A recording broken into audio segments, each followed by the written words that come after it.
queria muito agradecer o convite. Primeiramente, bom dia, né? Quem está cedinho aí já querendo aprender um pouco mais sobre diabetes. Então, vamos lá. Tem como tirar esse vídeo aqui? Deixa eu ver. Tem. Isso. Então, de acordo, né, com as regras da Anvisa e do Código de Ética, eu declaro que eu não possuo nenhum conflito de interesse nessa apresentação. Sobre mim, né? Então, sou endocrinologista, né? Estudei com o Adriano.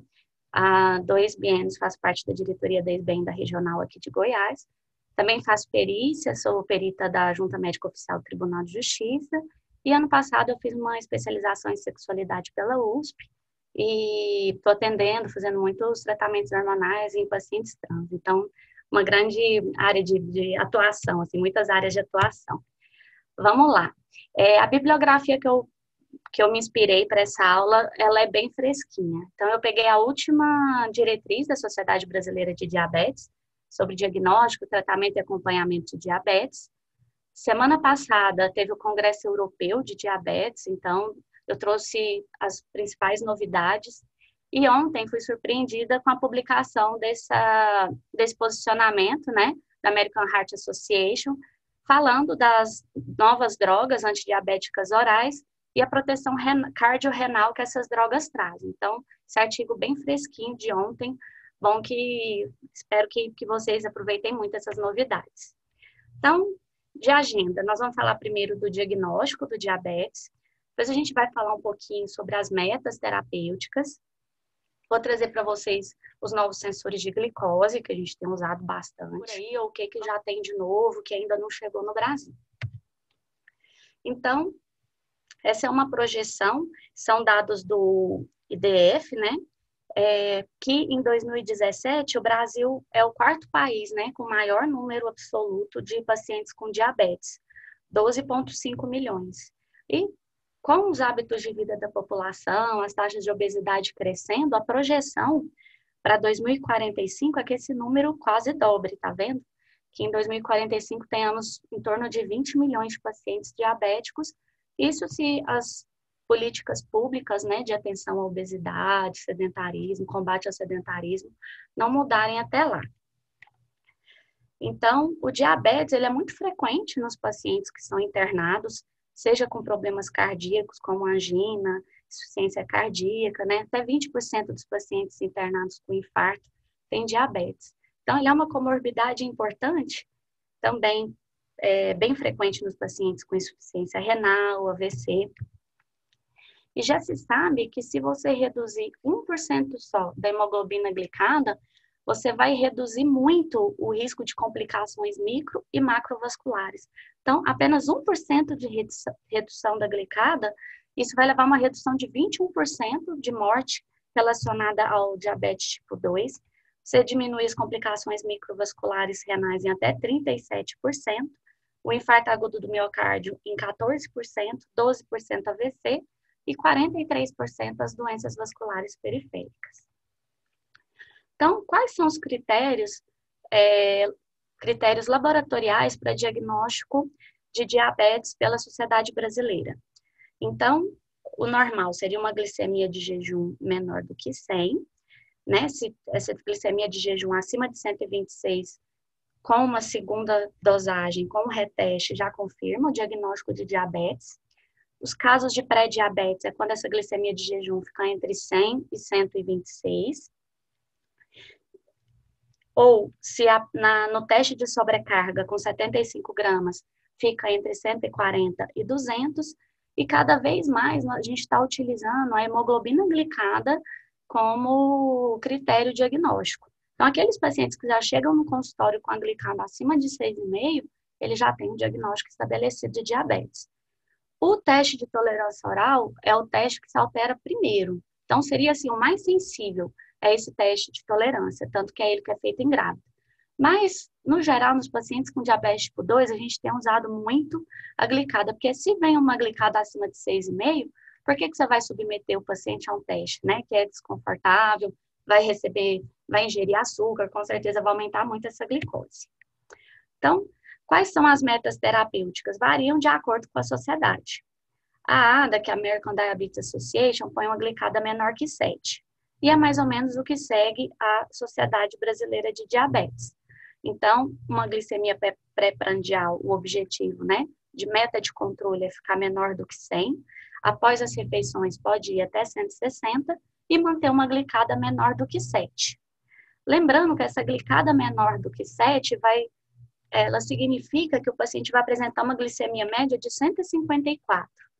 E também lembrar que naqueles pacientes idosos, debilitados, pacientes com DM1, adolescentes, essas metas glicêmicas podem ser mais afrouxadas. Então, pode chegar uma glicemia de jejum de 150 e até 180.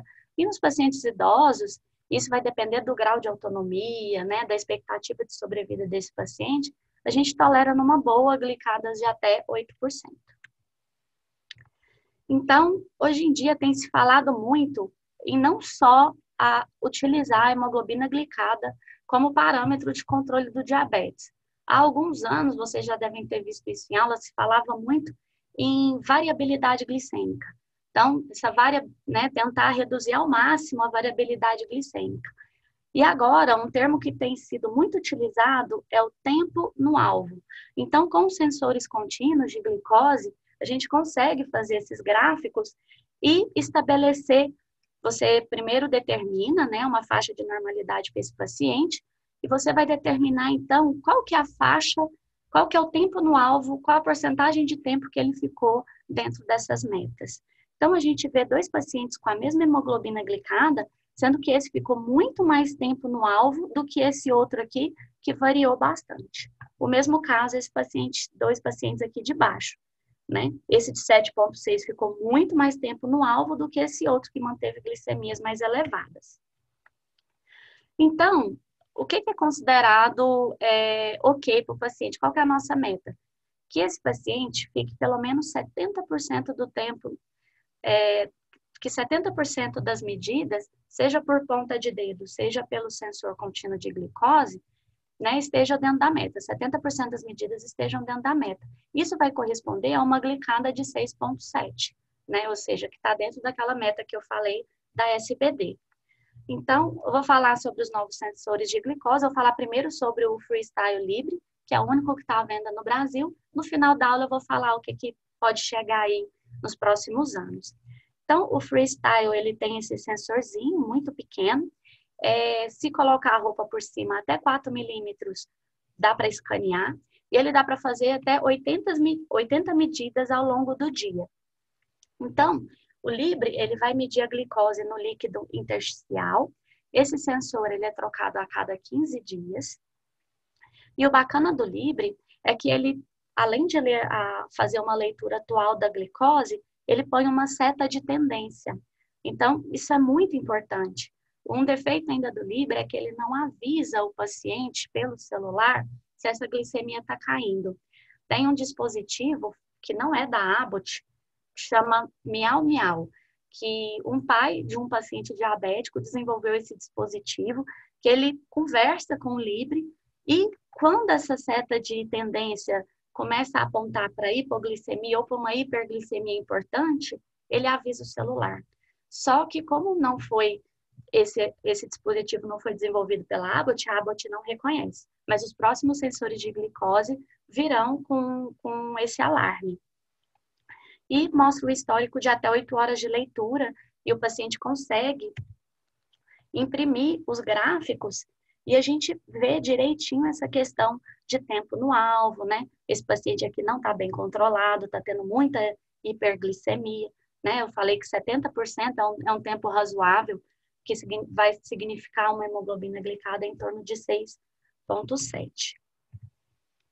Mas e agora? Vamos falar do que interessa, né? Quais são as novidades de tratamento?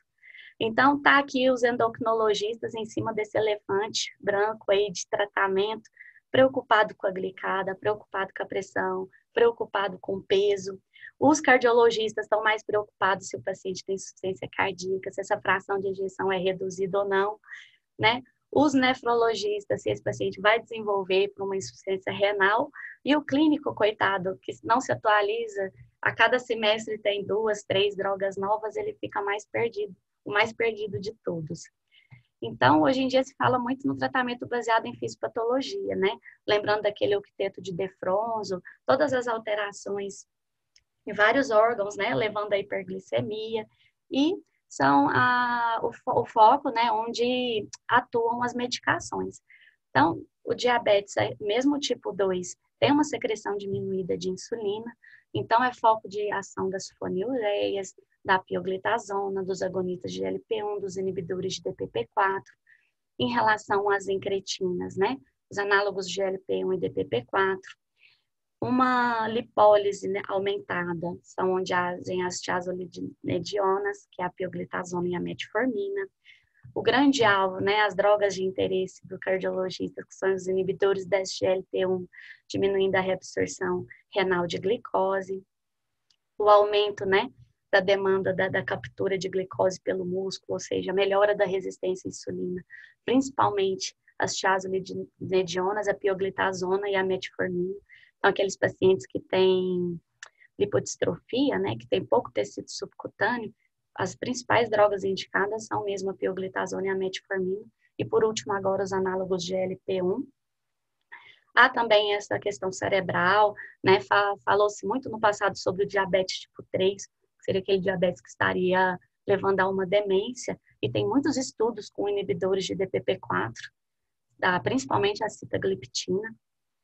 E o aumento da gliconeogênese e glicogenólise, que é o alvo principal de ação da metformina. E essa gliconeogênese e glicogenólise, ela é muito mais frequente durante a noite, por isso que vocês vão ver muitas prescrições de metformina de endócrino depois do jantar. E o glucagon, né, que também é um alvo recente de tratamento, com os agonistas de GLP-1 e os inibidores de DPP-4. Porém, como essa aula é principalmente aqui para cardiologistas, o que vai pesar no tratamento são aquelas drogas que apresentaram redução de eventos cardiovasculares. Então, os únicos grupos, né, as únicas classes de medicação que tiveram benefício cardiovascular de prevenção foram os SGLT2 e os análogos de GLP-1. Então, dos outros medicamentos, as sulfonilureias, por exemplo, a gliclazida, teve o estudo ACCORD e o ADVANCE, né, que um controle intensivo, uma glicada menor do que 6,5, foi piorar a mortalidade. Metformina está em estudo ainda, é meio controversa essa proteção cardíaca. Os IDPP-4, os apio e a insulina são medicações neutras. Lembrando que se as drogas causam hipoglicemia, como sulfonilureia e a insulina, a gente sabe que as hipoglicemias são fatores desencadeantes, né? São gatilhos para a ocorrência de arritmias. Então, a gente tem que levar em consideração a segurança dessas drogas. E a publicação do Nissen, né, em 2007, aquela bomba, quando ele soltou aquele artigo falando que a rosiglitazona estava levando a um aumento de risco para IAM, morte cardiovascular. Eu estava na residência aqui, mas eu lembro disso, do impacto que teve na comunidade científica. Isso levou com que o FDA, no ano seguinte, exigisse que para qualquer droga ser comercializada nos Estados Unidos, ela tinha que apresentar estudo de segurança cardiovascular.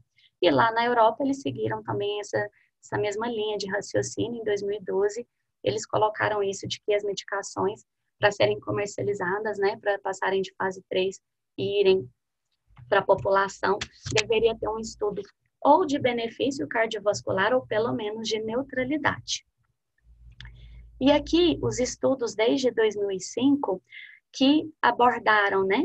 Então, em azulzinho são os SGLT2 e em rosinha aqui, lilás, os agonistas receptores, agonistas receptor de GLP-1. Então, o EMPA-REG, né? Todo mundo já está cansado de ouvir desse EMPA-REG.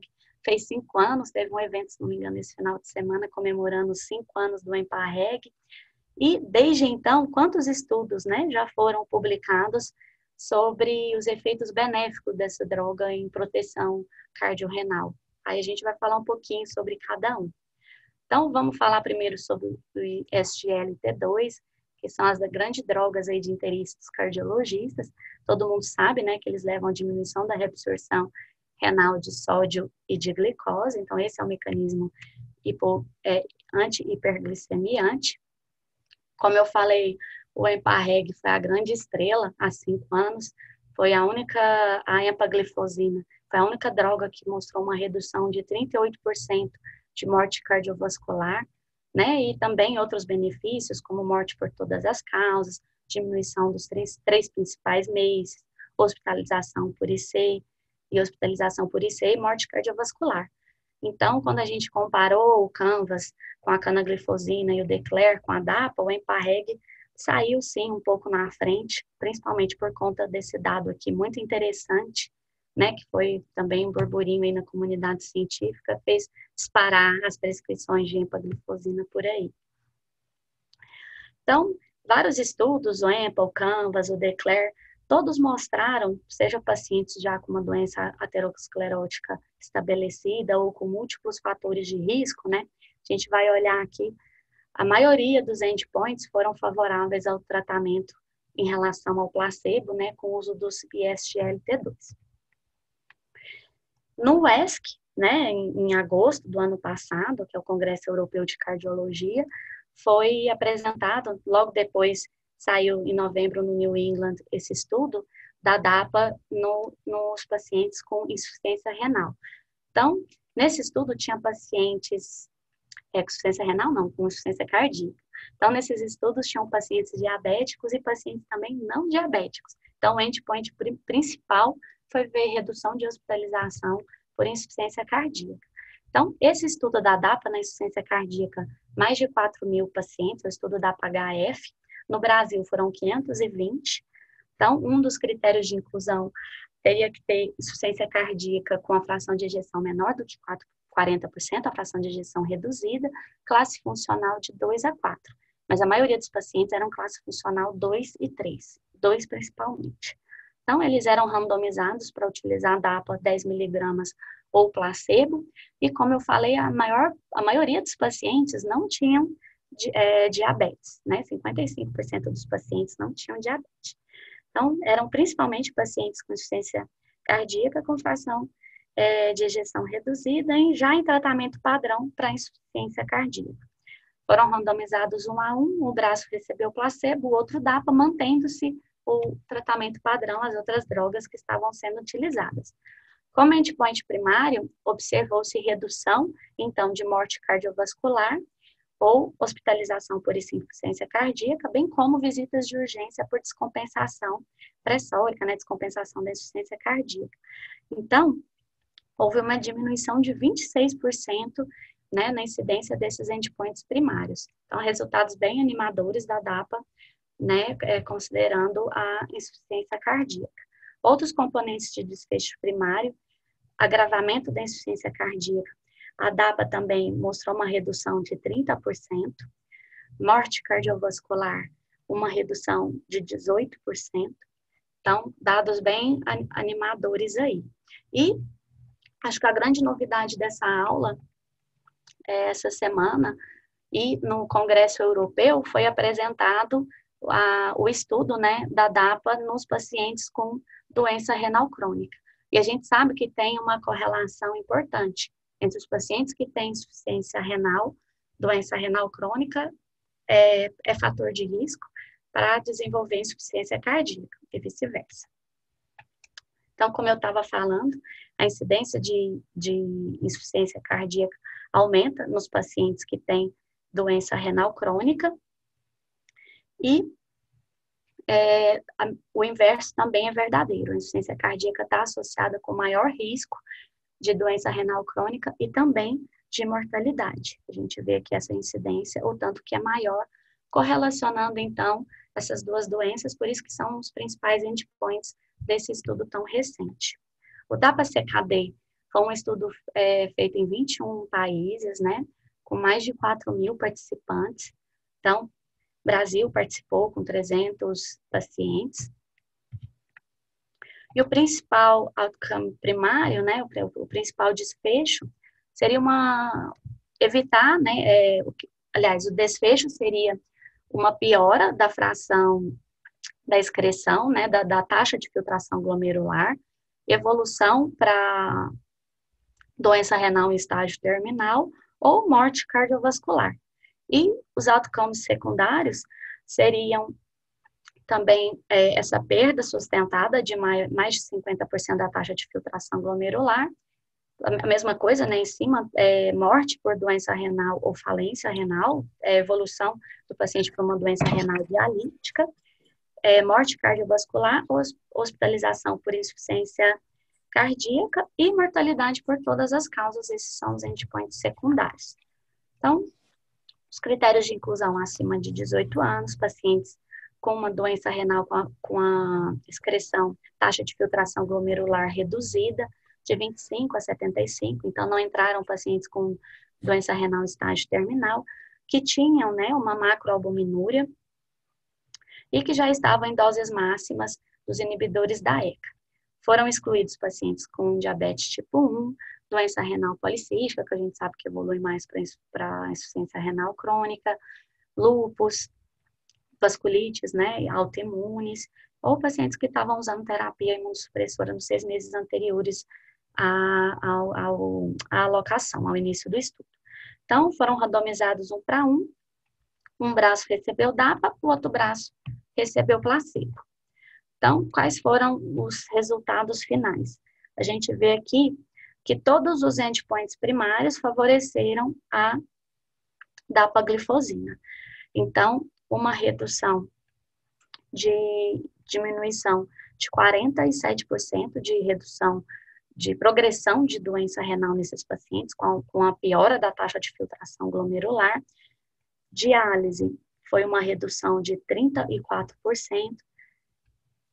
Transplante e morte cardiovascular não foi significativo. Morte cardiovascular também, como está dentro do intervalo de confiança, não foi significativo. Mas aqui 49%, né, dos endpoints primários de redução, favorecendo, então, aqueles pacientes que utilizaram a dapaglifosina. Então, aqui a gente olha que a curva se abre muito, muito precocemente. Ó.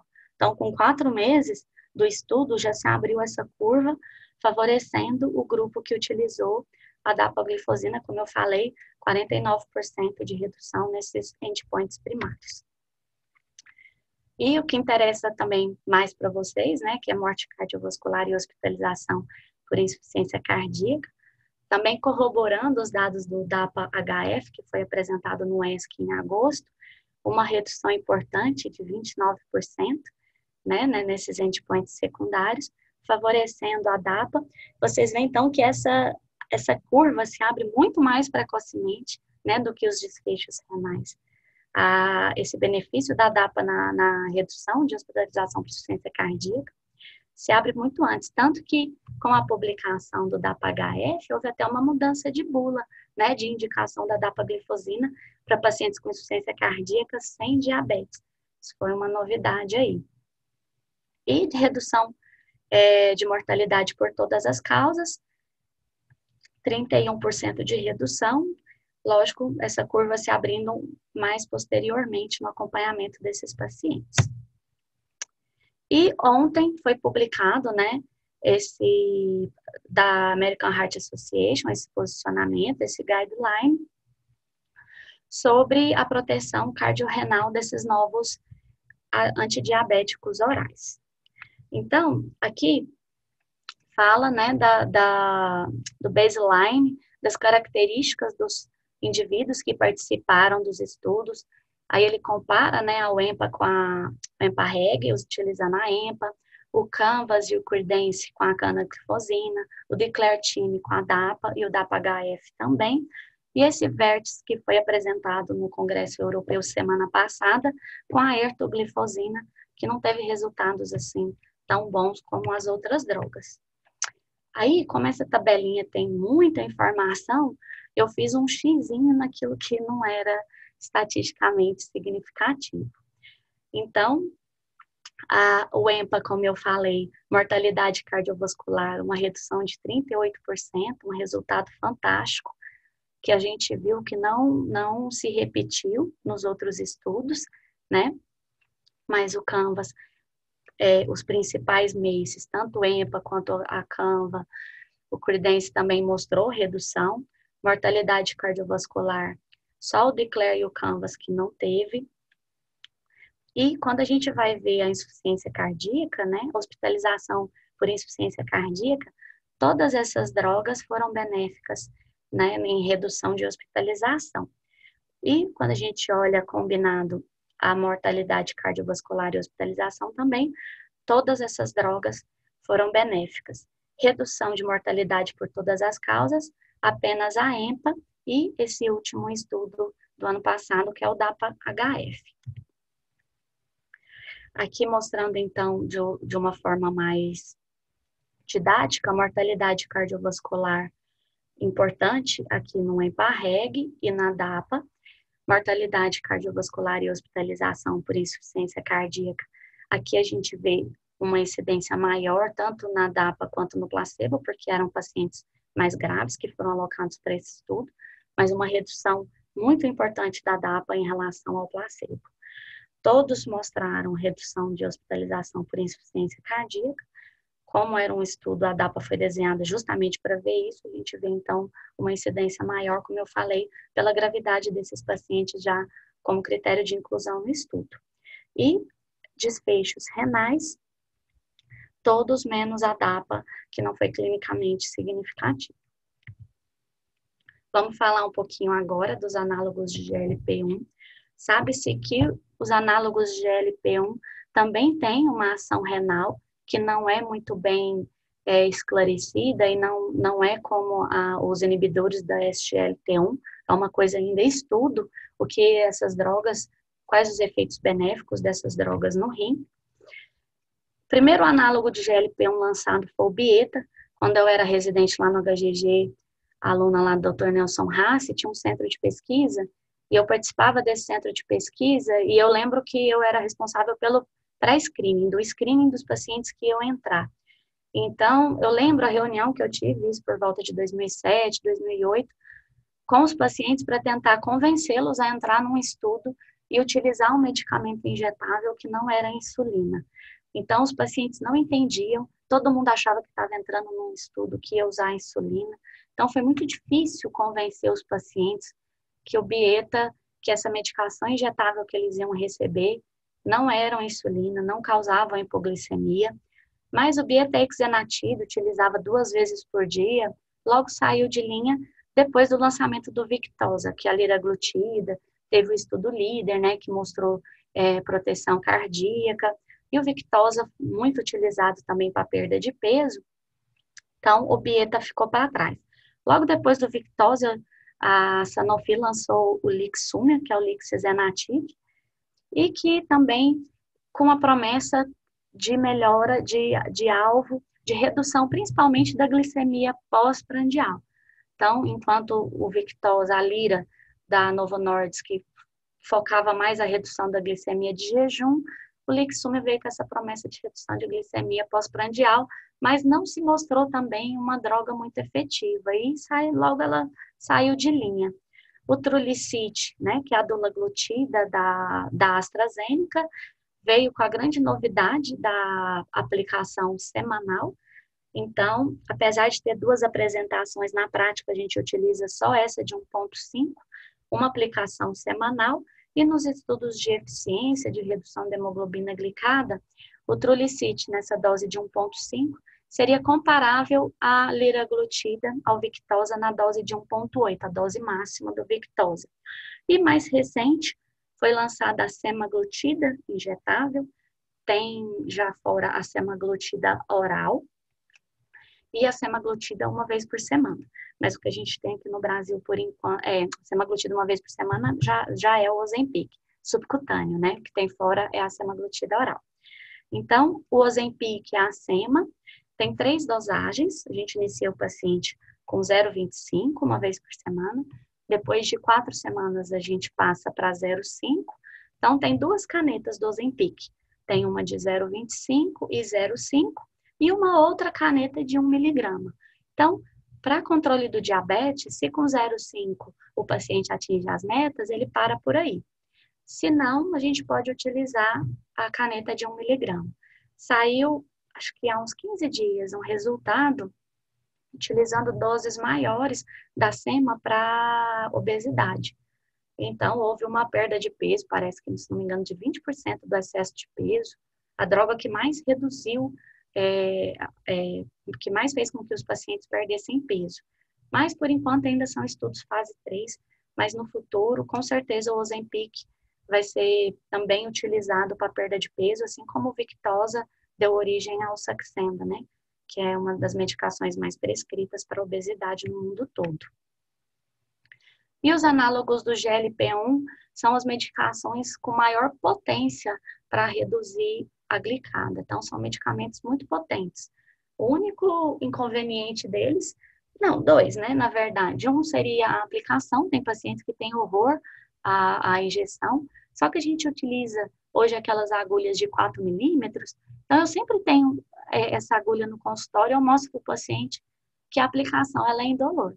Alguns pacientes que morrem de medo de insulina, inclusive eu faço às vezes até um tratamento de choque. Pego uma agulha, lógico, que não foi utilizada, descartável, e faço o próprio paciente colocar a agulha nele na minha frente, para ele ver realmente que a aplicação é completamente indolor. Mas o que mais pesa mesmo na prescrição desses análogos de GLP-1 é a questão do preço. São medicamentos caros. Então, a Novo viu a potência dos análogos de GLP-1 em diminuir glicada, associou com a insulina degludec, que é a insulina com maior meia-vida, né? A degludec, ao contrário da glargina, ela tem uma meia-vida de até 48 horas, lançando a Shutoff, que é uma insulina com excelente poder hipoglicemiante, né? O Shutoff tem estudos que mostram que ela pode reduzir até 2,8% da glicada. Então, é a droga com maior redução de glicada, é a Shutoff. E a Sanofi não quis ficar para trás e associou a lixisenatida com a glargina, né? Que é a insulina basal da Sanofi. E um dos problemas dessa medicação é que foram lançadas duas canetas, a gente tem a Soliqua 1040 e a Soliqua 103060. Acaba que a gente prescreve muito mais essa 1040, porque tem uma quantidade maior de análogo do GLP-1. A Soliqua 3060, ela tem mais insulina do que análogo do GLP-1. Então, a maioria das prescrições, vocês vão ver, é essa insulina Soliqua 1040, né, que é a associação da lixisenatida, e da insulina glargina, com uma promessa, assim como eu havia falado, da lixisenatida, diminuir essas glicemias pós-prandiais. E desse estudo, desse guideline que foi publicado ontem, quais seriam os desfechos cardiorrenais, né, com os principais análogos de GLP-1. Então, o ELIXA, ele foi um estudo feito com a lixisenatida, por isso que também essa medicação foi abandonada, porque não teve, né, benefício cardiovascular comprovado. O LEADER foi o primeiro estudo com a liraglutida, mostrando redução, né, de 22% de morte cardiovascular, de infarto fatal e não fatal, e mortalidade por todas as causas, redução de 15%. O SUSTEN foi com a semaglutida, mostrando também redução dos 4 principais MACEs, né? Uma redução de 26%. O EXCEL foi com a exenatida uma vez por semana. Lembra quando eu falei da exenatida, que foi o primeiro análogo, o Bieta? Então, o Bieta era a 5 miligramas 2 vezes por dia, e tem essa exenatida, que é uma vez por semana, que é uma formulação que ainda não chegou no Brasil. Mostrou redução de todos os meses, mas não mostrou redução de morte cardiovascular. Nem o Rewind, que foi feito com a dulaglutida, que é o Trulicity. O Harmony foi feito com a abiglutida, que é um análogo de GLP-1 que não tem no Brasil. Mostrou redução de MACE, mas não mostrou redução de morte cardiovascular. E o Pioneer, ele é um estudo que está sendo feito com a semaglutida oral.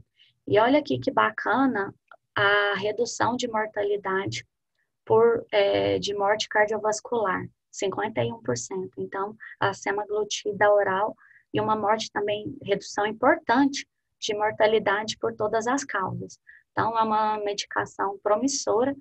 A Sema, que é o Ozempic, já é o maior análogo, né? Que a gente tem o Ozempic injetável, que é a droga mais potente de redução de glicada, depois do Chutoff, que é o análogo associado com a insulina, claro, né? São duas drogas, duas medicações, mas isoladamente a semaglutida é a droga mais potente, e o Pioneer com a semaglutida oral, mostrando também resultados promissores. E o AWARD é um estudo que ainda está sendo conduzido, que é um estudo comparando a dulaglutida com a glargina, ainda não tem esses resultados.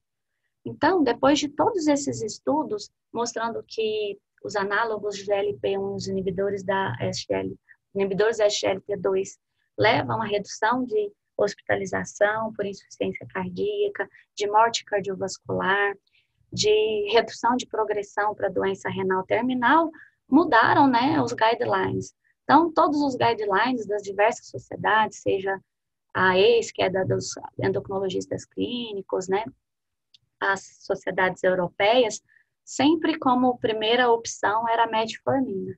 E agora não, se é um paciente de alto risco, seja com doença cardiovascular estabelecida com múltiplos fatores de risco, você pode, tende mais os guidelines a você associar, seja um paciente virgem de tratamento, se é um paciente de alto risco, com doença estabelecida ou muitos fatores de risco, então, os guidelines hoje já permitem você entrar como primeira opção o inibidor de SGLT1, um análogo de GLP-1. E naqueles pacientes já com metformina, você associar essas drogas já com esses benefícios comprovados. E, terminando agora, estou mais ou menos dentro do prazo, o que a gente tem de novidade no tratamento? Então, a insulina inalável já é uma realidade, ela chegou no Brasil em outubro, a gente tem o Afrezza. O Afrezza, qual que é o problema da insulina inalável? Né? Ela só substitui aquela insulina rápida de antes das refeições, que seria a regular, né, a Humalog. Então, a Afrezza, ela já é vendida aqui em Goiânia. O problema é que as doses dessa insulina rápida para cobrir a refeição, elas são doses fixas. Então, ou o paciente aspira 4 unidades, ou 8, ou 12. Então, fica mais difícil essa questão da titulação. A Afrezza não pegou muito nos Estados Unidos, ela está sendo comercializada lá desde 2015. Por quê? Não sei se vocês lembram, em 2007 foi lançado o Exubera. Nessa época eu também estava lá no centro de pesquisa do Dr. Nelson, foi a primeira insulina inalada que foi lançada. E o Exubera foi descontinuado porque aumentou neoplasias malignas do esôfago. Então, por isso que tem esse ato entre o lançamento, né, a retirada do mercado do Exubera e o Afrezza, porque precisou fazer muitos estudos de segurança para essa insulina inalada ser lançada, ser aprovada pela Anvisa, pelo FDA, mas por questão de custo, ela também não está pegando muito aqui no Brasil. Um tratamento fica, no mínimo, ali uns R$500. Tanto que o laboratório da Afrezza, que eu até esqueci qual é, não sei se é a Bion, se não me engano é a Bion, está fazendo campanhas de eles dão gratuitamente o início de tratamento. Então, a gente escolhe alguns pacientes que seriam aptos para a utilização da Afrezza e eles estão bancando esse início de tratamento para ver se pega, se cai no gosto dos endocrinologistas. Mas apesar da facilidade de ser aspirado, como a gente tem essas agulhas de 4 milímetros, então não sei se vai colar essa insulina inalada aqui no Brasil, não. A Fiasp também foi lançada no início do ano, se não me engano, em março, abril, que é a insulina da Novo, que é a Asparte ultra rápida. Então, seria aquela insulina mais segura. Ela começa a fazer efeito com 15 minutos e também para de fazer efeito rápido. Então, ela diminuiu muito as taxas de hipoglicemia após as refeições com o uso da Fiasp. Lá, quando eu falei dos sensores contínuos, a gente tem o Libre, né, que é aquele sensor que fica no subcutâneo ali, que fica assim no braço, né, e ele tem que ser trocado a cada 15 dias. Então, tem o Eversense, que já está sendo comercializado fora, mas ainda não chegou no Brasil, e o Eversense é esse dispositivo subcutâneo que a gente vai colocar ele no consultório, faz uma pequena incisão, coloca esse sensor dentro da pele, e ele vai permitir leituras por 6 meses, né? 180 dias. Isso, 180 dias. Então, tem uma versão para 90 dias e uma versão estendida que você troca a cada 6 meses. Então, olha que bacana, né? Nossos diabéticos que tem que ficar furando o dedinho reclama tanto para a gente. E se furar os dedinhos, está com dias contados. E esse daqui é uma bomba de insulina que, vou falar desse aqui primeiro, que foi o primeiro pâncreas artificial, que também já está sendo comercializado em alguns pacientes, meio que ainda fase de teste lá nos Estados Unidos. Então, esse daqui é o que a gente chama de alça fechada, que é uma bomba de insulina que ela já detecta a glicemia do paciente e ele vai liberando insulina conforme a necessidade. Então, esse é o famoso pâncreas artificial, que já é uma realidade nos Estados Unidos. Esse outro aqui é da Medtronic, que já está sendo comercializado, ele é híbrido. Então, ele vai liberando automaticamente, mas tem como o paciente agir e modificar principalmente a liberação dos bolos, né, da insulina pré-prandial. O glucagon, a injeção de glucagon, que é o Gvoke, já foi lançado fora, ainda não tem no Brasil, e é interessante principalmente para os pacientes tipo 1, né, com hipoglicemia grave. Então, crianças, né, toda mãe tem pavor de filho com DM1 que faz uma hipoglicemia grave, com perda de consciência. Você vai lá, aplica o glucagon e a criança, o paciente volta dessa hipoglicemia grave rapidamente. E a grande promessa é a insulina oral, que nos congressos está se falando delas, já está em estudo fase 3. Então, ainda é é o maior ponto de interrogação no futuro do tratamento do diabetes, se esses estudos de fase 3, se a gente vai conseguir fazer. Eles elaboraram uma cápsula que ela não é digerida até a primeira porção do duodeno, aí lá mais no intestino, depois do duodeno, é que ela vai liberar os grânulos de insulina. Vamos ver, né? Tomara também que, assim como as glicemias de ponta de dedo, as picadinhas e também estejam com os dias contados para esses nossos pacientes dependentes de insulina.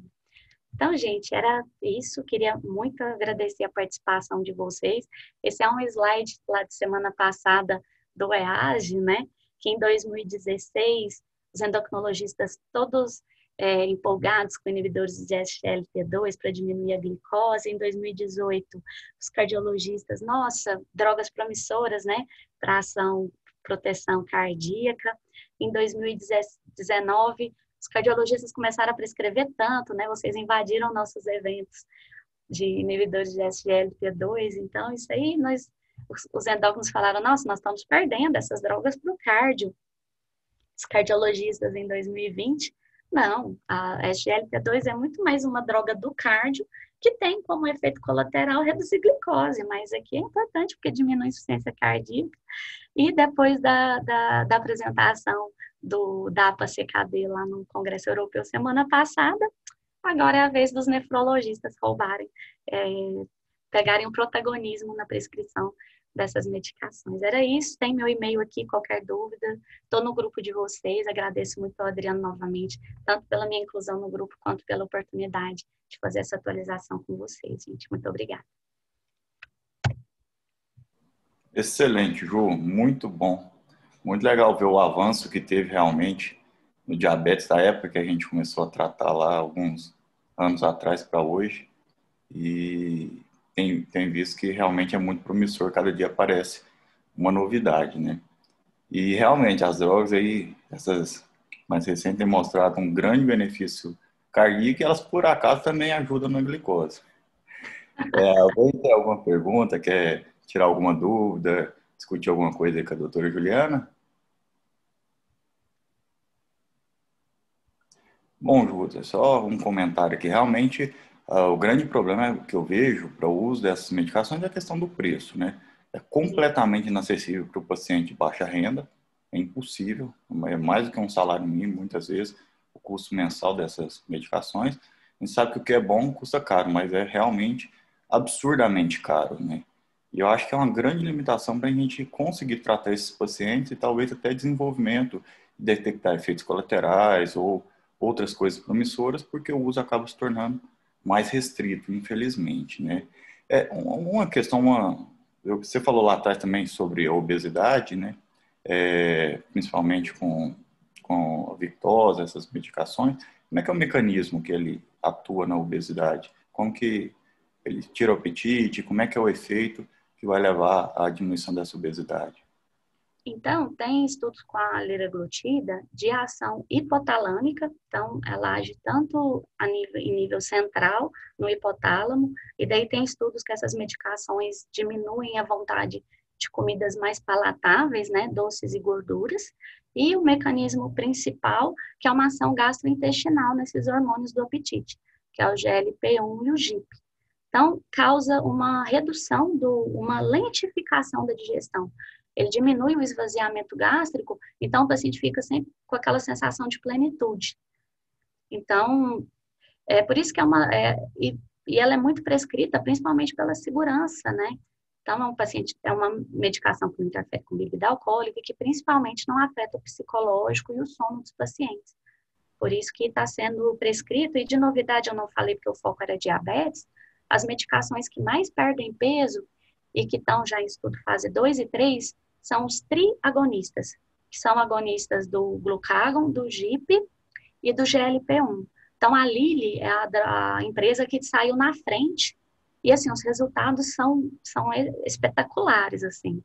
Tanto que as ações da Lilly subiram com a publicação dos primeiros estudos de fase 2 e 3, e com certeza essas medicações injetáveis chegaram para ficar nessa questão do tratamento do excesso de peso e da obesidade. Excelente. Realmente, tratar a obesidade é um negócio que vai pegar, não tem dúvida. Pode ter esse preço todo aí que realmente a empresa vai vender muito, né? A E pessoa pode só, tratar a obesidade com a diabetes, tá? e só te falando, se não me engano, acho que é certeza, a DAPA ela vai ser fornecida pelo SUS, pelo Ministério da Saúde, se não me engano, aprovou recentemente a DAPA para pacientes diabéticos tipo 2 com alto risco cardiovascular. A gente conseguiu essa vitória bem recentemente. Então, vai ser um benefício aí para os pacientes, né, de baixo poder aquisitivo poderem utilizar essa medicação, que mostrou resultados tão bons de proteção cardiorrenal. Né? Sim, sim. Muito bom. Alguém quer falar mais alguma coisa? Juliana, bom dia. Bom dia. Maurício. Juliana, parabéns pela aula, muito bom.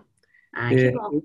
Eu queria ouvir de você, assim, quando você está no consultório, eu vi que você colocou lá o algoritmo para iniciar tratamento, que hoje a gente dá preferência aí para inibidor de SGLT2 ou do GLP-1, né?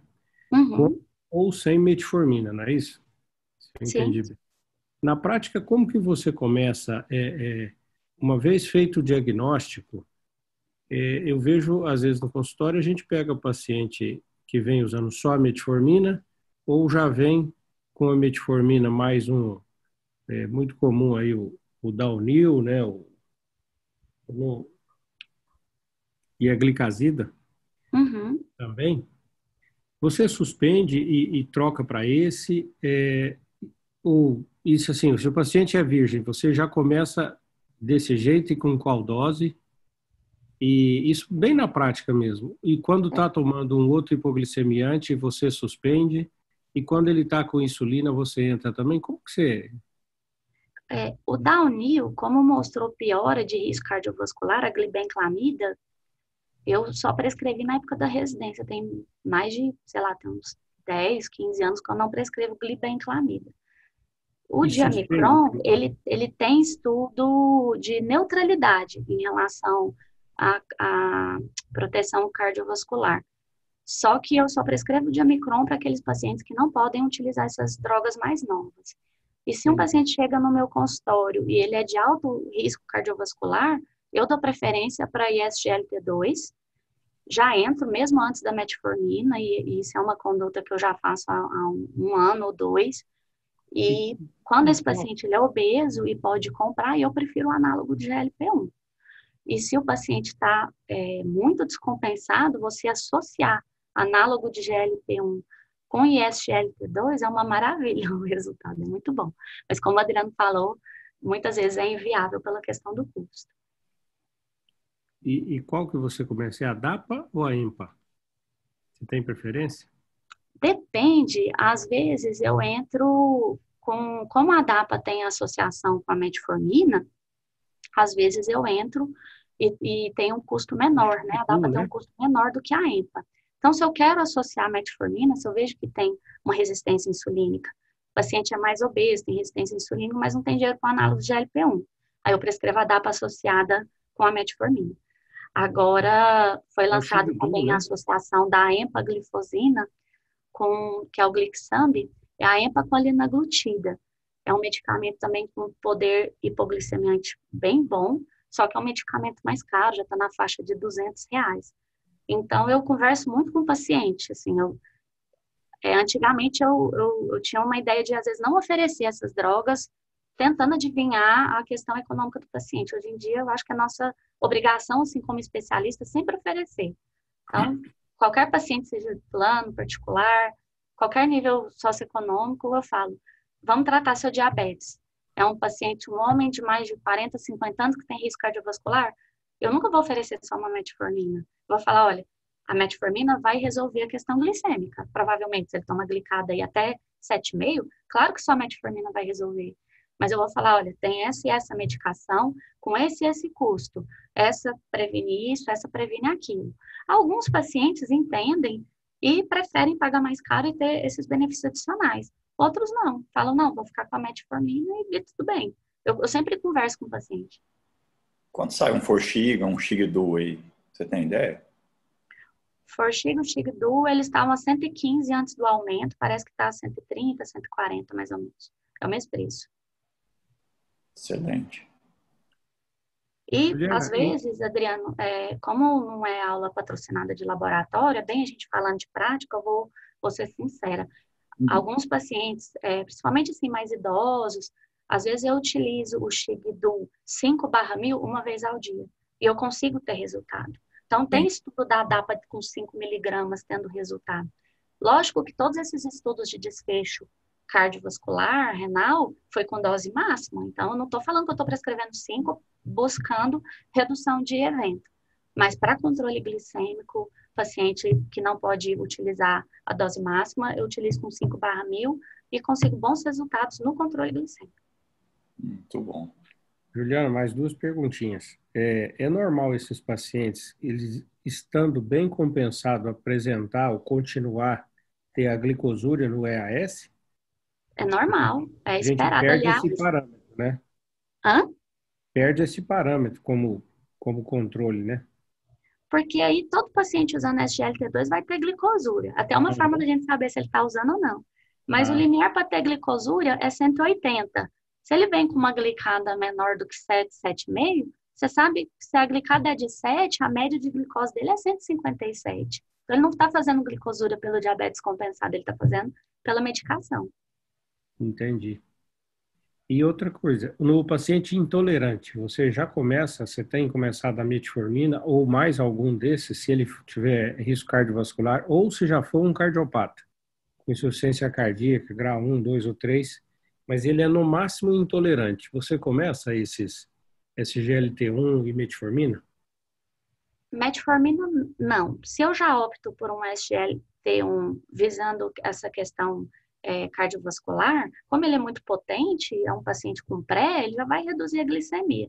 Eu tive um paciente ano passado, até um filho de médico, amigo, que foi no meu consultório, ele tem 40 e poucos anos e uma miocardiopatia dilatada que não achou a causa. E ele chegou com a fração de ejeção de 25%, uma ICC bem interessante, e pré-diabético. Aí, no que ele chegou para mim, eu já sabia de alguns estudos dessa questão da diminuição de hospitalização por ICC, eu entrei com a EMPA para ele. E, claro, mandei para o cardiologista. A hora que ele chegou no cardiologista, antes do cardiologista prescrever todas as outras drogas necessárias para o controle da ICC, repetiu o eco. Essa fração de ejeção dele já tinha subido para mais de 30.